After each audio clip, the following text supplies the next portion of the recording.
পারমাণবিক শক্তি নিয়ে আবারও বড় ঘোষণা দিল উত্তর কোরিয়ার সর্বোচ্চ নেতা কিম জং উন, আর এতেই যেন কাঁপুনি ধরেছে শত্রু দেশের বুকে।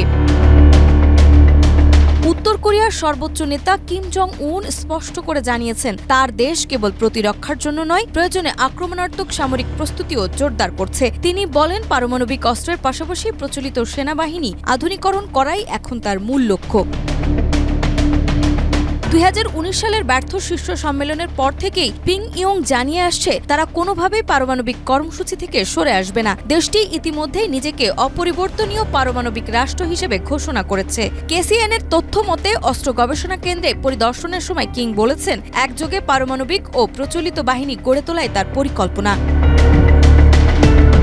বিশ্লেষকদের মতে, রাশিয়া ইউক্রেন যুদ্ধ কিমকে আরও আত্মবিশ্বাসী করে তুলেছে। রাশিয়াকে সমর্থন জানানোর পর থেকেই পিংইয়ং মস্কোর কাছ থেকে গুরুত্বপূর্ণ সহযোগিতা পাচ্ছে। পুতিনের গত বছরের উত্তর কোরিয়া সফরে দুই দেশের মধ্যে সামরিক সহযোগিতা সংক্রান্ত একটি পারস্পরিক চুক্তিও স্বাক্ষরিত হয়। দক্ষিণ কোরিয়ার দাবি, রাশিয়ার সামরিক প্রযুক্তি বিনিময়ের মাধ্যমে উত্তর কোরিয়াকে সহায়তা করছে। বিশেষজ্ঞরা মনে করেন, এই সহযোগিতা শুধু পারমাণবিক ক্ষেত্রেই সীমাবদ্ধ নয়, বরং প্রচলিত অস্ত্র উন্নয়নেও বিস্তৃত হচ্ছে।